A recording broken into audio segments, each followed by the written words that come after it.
안녕하세요, 유쌤입니다. 오늘은 사회생활 잘하는 20대 특징이라는 주제로 함께 하겠습니다. 2030 사회생활에서 이제 주니어급 이들은 사회생활에 어떻게 적응하고 있을까요? 전체를 다 알 수는 없지만 실제로 이제 강의를 하다 보면요, 젊은 층 역시 스타일이 대단히 다양한 것 같아요. 일률적이진 않아요. 그러니까 극단적인 유형은 아예 잘하고 싶은 생각이 없는 그런 그 유형도 있어요. 어떻게 하면 사회생활을 잘해볼까? 관심도 노력도 없는 유형이 사실 적지 않아요. 아이러니하게도 그런 어려운 시험을 통과한 사람일수록 더 그런 경우들이 많아요. 이제 됐어. 합격했잖아. 이제 나한테 뭐라 하지 마. 내 맘대로 할 거야. 막 이러고 있어요. 이런 부류가 있는 반면 굉장히 열심히 해요. 인정받고 싶어서 열심히는 하는데 뭘 어떻게 열심히 해야 하는지 몰라서 엉뚱하게 힘을 쓰는 거죠. 그런 경우에는 이제 부작용이 나요. 그런 유형도 참 많은데 어떻게 해야 되는지 모른다는 게 문제가 되는 거죠. 그래서 엉뚱하게 해놓고 이제 결과가 좋지 않으니까 나 직장생활이 체질이 안 맞나? 나 사회 부적응인가?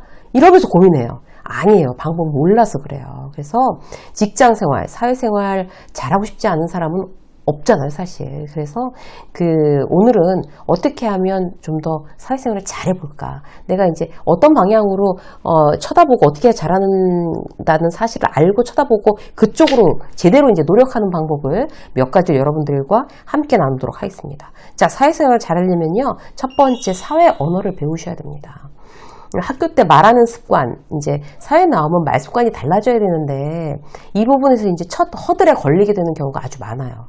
소위 이제 비즈니스 커뮤니케이션이라고 하는데 일상적인 언어 습관을 사회생활에서도 계속 고수하면 사실 성장하기 어렵죠. 그래서 대단히 공격적이고 적극적으로 비즈니스 커뮤니케이션 배워야 됩니다.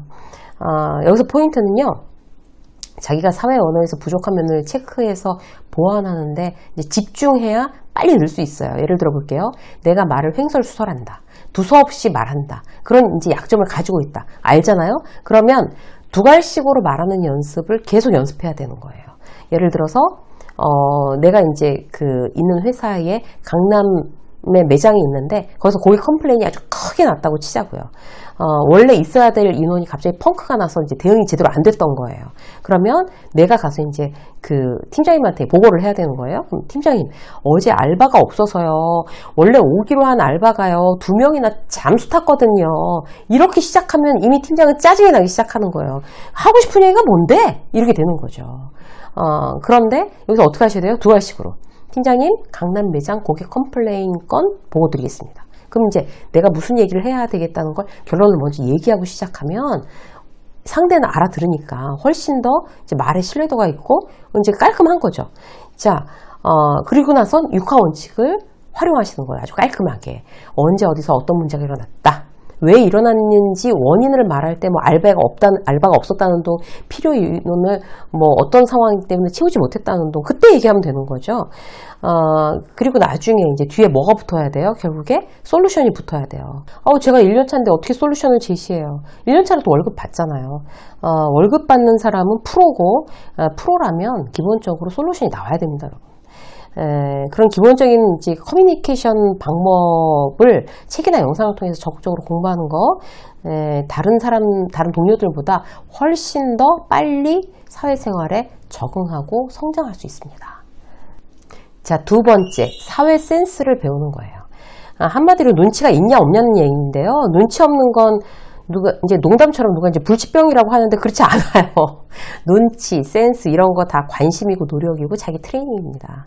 사회 센스를 내 것으로 하려면요, 가장 기본적인 팁 하나를 말씀드리면 우선순위, 중요순위를 항상 생각해서 움직이는 거예요. 시간이 한계가 있으니까, 자원도 한계가 있고 이것만 잘 지키고 있으면 어떤 상황에서도 평균 이상은 가는 거죠. 예를 들어 볼게요. 내일 오전 회의 때 써야 될 자료를 내가 지금 작성하고 있었어요. 그런데 팀장이 오후에 나가면서 운전 좀 할래? 이랬어요. 이제 자기가 운전하기 귀찮으니까. 팀장이 그렇게 말하니까 이제 운전해서 거래처에 함께 다녀왔어요. 들어오니까 5시예요. 들어오자마자 김주임 내일 회의 자료 좀 보자 이랬어요. 아직 안 됐는데요? 라고 대답하면 팀장 6시에 퇴근해야 되는데 짜증나는 거죠. 난 나대로 억울한 거예요. 팀장이 운전하라고 해서 내가 운전해서 내가 그 시간을 운전하느라고 거래처 같이 갔다 오느라고 자료 못 만든 거잖아. 이래요. 누가 잘못한 걸까요? 우선순위, 중요순위를 분별하지 못한 김주임이 잘못한 겁니다. 오늘 오후 6시 이전에 컨펌 받아야 하는 자료를 작업 중이라는 얘기를 했어야 되는 거죠. 지금 작업을 해야 이따 팀장님 복귀하시면 바로 컨펌 하시도록 준비가 됩니다. 이렇게 말해야 되는 거죠. 그게 바로 우선순위, 중요도를 계속 머릿속에 넣고 다니는 센스예요. 다들 먹고 싶은 거 먹어. 난 짜장면. 이렇게 부장이 얘기하면 그럼 나도 짜장면 먹어야 되는가? 이게 센스인가? 그거가 센스가 아니라 일을 두고 센스를 발휘해야 된다는 거 절대적으로 잊지 않으시길 바라겠습니다. 또 하나 센스에 대해서 이야기하려면요. 우유부단하지 않고 추진력 있는 방식. 일종의 비즈니스 센스입니다. 예를 들어 볼게요. 밥 먹다가 팀장이 이제 우리 회사 홍보 신제품 위주로 아마추어 같아도 인스타 계정 하나 만들어서 운영해보는 게 어떨까? 회사가 굉장히 작기 때문에 뭘 이렇게 막 외주를 줘서 그렇게 홍보를 할 수 없는 회사라고 쳐요. 그러면 이제 직원을 알아차려야 되는 거죠. 뭔가 온라인 마케팅으로 팀장이 어필하고 싶구나. 그러면 바로 계정 만들어서 들이대는 거예요. 쉽잖아요, 만드는 거, 계정 만드는 거. 우선 비공개로 하고 컨펌 받고 이제 해야 되는 거니까. 이게 바로 팀장한테 반응하는 센스죠. 이렇게 한번 만들어 봤는데 점심 먹고 와서 이제 이렇게 있는 신제품이나 뭐 이런 사진 가지고 이렇게 만들어 보는 거예요. 비공개니까. 그러면 이렇게 한번 만들어 봤는데 어떨까요, 팀장님? 그러면 일단 팀장이 얘기한 아이디어에 바로 반응해 준 거잖아요. 신뢰받죠. 호감도가 상승되고. 근데 그런 이야기, 아이디어를 팀장이 내든지 말든지 뭐 나는 상관없고 뭐 알아서 지시를 하겠지 뭐 이러고 그냥 무심하다. 이게 바로 우유부단한 자세죠. 내 직장 상사가 왜 저 얘기를 했을까? 공감을 하고 바로 움직여주는 거. 그렇게 막 내가 막 희생적이지 않아도 되는 일이잖아요. 그게 바로 비즈니스 센스라고 할 수 있습니다. 자, 세 번째, 사회 태도를 배우는 거예요. 학교 때는 아무렇게나 입고 다니고 뭐 반바지 입고 수업 들어가도 누가 뭐라고 안 하죠? 수업 시간에 졸아도 교수가 막 야단치겠어요? 안 그래요.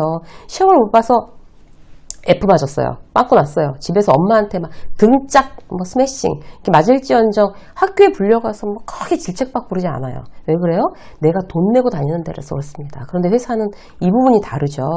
내가 돈을 받고 다니는 옷이잖아요. 프로란 말이에요. 그래서 월급을 쥐꼬리만큼 받던지 안 받던지 그러면 내가 원하지 않아도 사회에 걸맞는 태도를 내가 갖추는 게 바로 그 월급에 대한 의무사항이에요. 어떤 태도가 있을까요? 늘 청결하고 단정해야 돼요. 깨끗해야 되는 거죠, 무조건. 뭐 소매 끝, 뭐 바지도 구김도 없어야 되고, 손톱도 깨끗해야 되고, 머리도 단정해야 되고, 막 이런 거죠. 이걸 기본이라고 생각하지 않는 사람들이 근데 꽤 많은 것 같아요. 강의를 다니다 보면. 자신이 알아서 할 자유라는 거죠.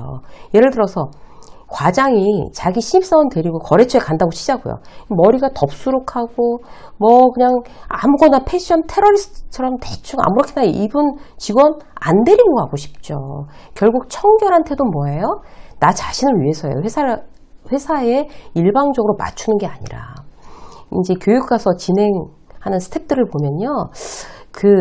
정말 이게 앞에 나와서 사회를 보지 않는다고 그래서 뒤에서 일한다고 그래서 뭐 정말 막 엉망으로 입고 일하는 직원들도 있어요.